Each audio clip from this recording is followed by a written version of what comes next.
yang telah banyak berjasa padaku. Ingatlah pada mentari yang bersinar selalu, bagai hatimu yang kulihat tak pernah semu. Ingatlah pada bintang yang menyinari malamnya selalu. Ingat padaku kala itu, percayalah. Faktor-faktor penyebab kemunduran peradaban Islam. Setelah berhasil membangun kejayaan selama 14 abad lebih, akhirnya peradaban Islam jatuh tersungkur. Inilah kisah tragis yang dialami peradaban Islam. Hal tersebut disebabkan serangan pemikiran dan juga serangan militer dari barat bertubi-tubi mengguncang Islam. Akibatnya kaum muslimin mulai goyah. Puncaknya adalah tergusurnya Khalifah Islamiyah di Turki dari pentas perpolitikan dunia.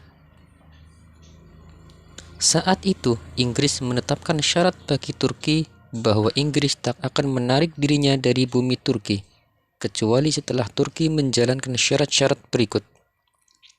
Yang pertama, Turki harus menghancurkan Khilafah Islamiyah, mengusir Khalifah dari Turki, dan menyita harta bendanya. Syarat yang kedua, Turki harus berjanji untuk menumpas setiap gerakan yang akan mendukung Khilafah. Ketiga, Turki harus memutuskan hubungannya dengan Islam. Dan yang keempat, Turki harus memilih konstitusi sekuler sebagai pengganti dari konstitusi yang bersumber dari hukum-hukum Islam. Terakhir, kaum muslimin hidup dalam naungan Islam pada tahun 1924, tepatnya tanggal 3 Maret tatkala Khilafah Utsmaniyah yang berpusat di Turki alias Konstantinopel diruntuhkan oleh kaki tangan Inggris keturunan Yahudi, yaitu Mustafa Kemal Atatürk. Dialah yang mengeluarkan perintah untuk mengusir Khalifah Abdul Majid bin Abdul Aziz, yaitu khalifah terakhir kaum muslimin, ke Swiss dengan berbekal koper, pakaian, dan sedikit uang. Sebelumnya Kemal mengumumkan bahwa Majelis Nasional Turki telah menyetujui penghapusan khilafah. Sejak saat itu sampai sekarang kita tidak mempunyai lagi pemerintahan Islam. Faktor penyebab kemunduran Islam. Yang pertama, jauhnya umat Islam dari Kitabullah dan As-Sunnah. Yang kedua, taklid atau ikut-ikutan. Ketiga, perpecahan di kalangan umat Islam. Dan yang keempat, adanya pertempuran antara hak dan batil. Kita akan membahas satu persatu. Yang pertama, jauhnya umat Islam dari Kitabullah dan As-Sunnah. Jauhnya umat Islam dari Kitabullah dan As-Sunnah atau Sunnah Rasulullah merupakan salah satu yang mengakibatkan umat Islam kini mempunyai konsep diri yang buruk sekali. Kitabullah dan Sunnah Rasulnya akan mengangkat harkat dan martabat satu bangsa. Dengannya Allah Subhanahu wa Ta'ala meneguhkan keyakinan kaum muslimin dalam melawan musuh-musuhnya. Dengannya pula Allah mengangkat suatu kaum dan merendahkan kaum yang lainnya.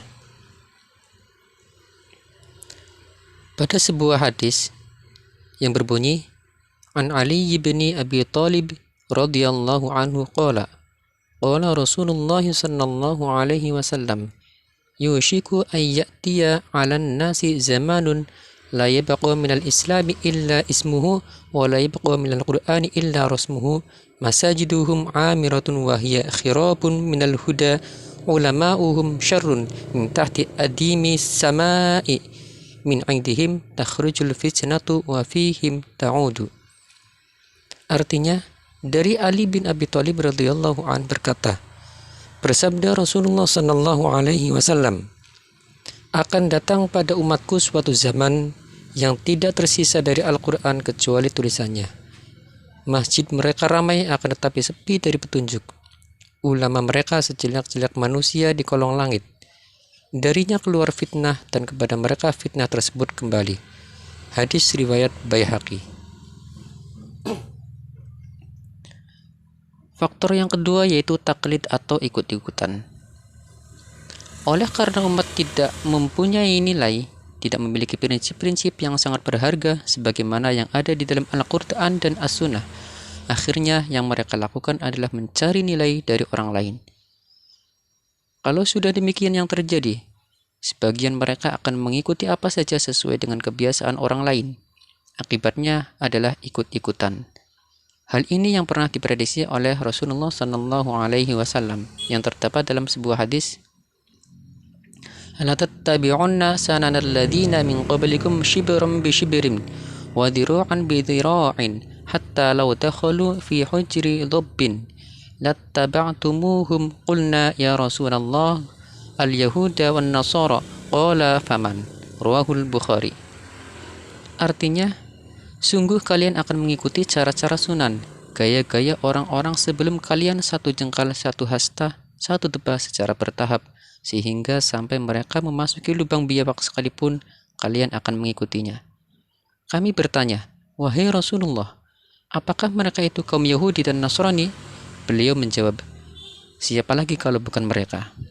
Hadis riwayat Bukhari. Faktor yang ketiga yaitu terjadinya perpecahan di kalangan umat Islam. Banyak organisasi-organisasi dan partai-partai umat Islam yang diakibatkan oleh umat Islam sekarang tidak memiliki nilai konsep persatuan dan kesatuan, fitrah pemikiran, dan akidah. Semua merasa dirinya benar dan tidak bersikap dewasa, yaitu sikap bahwa antara gerakan yang satu membutuhkan gerakan yang lain. Faktor yang keempat yaitu pertempuran antara hak dan batil. Salah satu pelajaran berharga bagi umat Islam adalah Perang Salib, yang menggunakan berbagai dimensi pertempuran, politik, ekonomi, dan perang di tataran keagamaan. Musuh Islam menggunakan berbagai macam cara. Mereka berasal dari berbagai kelompok, yaitu orang-orang ateis, Yahudi, musyrikin, Nasrani, dan munafik. Imam Syafi'i dalam tafsir Ibnu Katsir di akhir surat Al-Kafirun menyatakan, apapun jenisnya, kekufuran itu merupakan satu pokok ajaran. Mereka bersatu untuk membangun kesepakatan dan konspirasi dengan berbagai sarana. Tetapi Allah Subhanahu wa Ta'ala akan menyempurnakan cahayanya walaupun orang-orang kafir tidak senang. Allah berfirman dalam Quran surat As-Saff ayat yang ke-8, Bismillahirrahmanirrahim. Yuriduna liyutfi'u nurallahi biafwahihim wallahu mutimmu nurihi walau karihal kafirun. Shadaqallahul azim. Artinya, mereka ingin memadamkan cahaya Allah dengan mulut atau ucapan-ucapan mereka, dan Allah tetap menyempurnakan cahayanya meskipun orang-orang kafir benci. Jalan keluar dari semua itu adalah mengembalikan seluruh permasalahan kepada Al-Quran dan As-Sunnah dengan pemahaman salaf.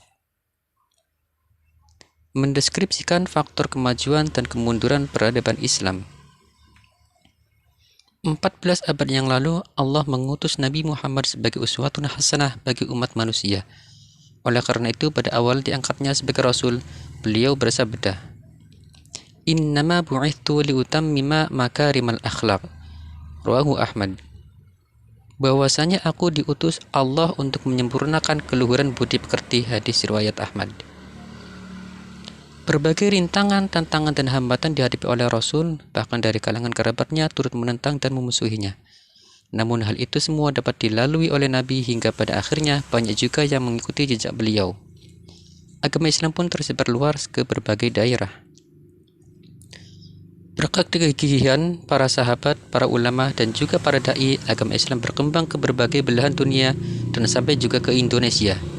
Tidak hanya itu, dengan kegigihan berdakwah para da'i, agama Islam tersebar dan berkembang terus di berbagai negara di dunia ini. Faktor penyebab kemajuan peradaban Islam. Yang pertama, adanya semangat kaum muslimin yang tulus untuk menyebarkan agama Islam. Yang kedua, adanya rasa terpanggil untuk mengajarkannya agama Islam kepada orang lain. Yang ketiga, banyaknya cendekiawan muslim yang menemukan berbagai teori, misalnya Al-Khwarizm menemukan angka 0, Ibnu Sina, pakar medis Islam legendaris dengan karyanya Qanun, Ar-Razi atau Razes. Orang barat menyebutnya one of the greatest physician of all time, yang berarti seorang tabib terbesar di sepanjang masa, dan masih banyak ilmuwan-ilmuwan yang lainnya. Itulah materi tentang faktor-faktor penyebab kemunduran peradaban Islam. Mudah-mudahan bermanfaat.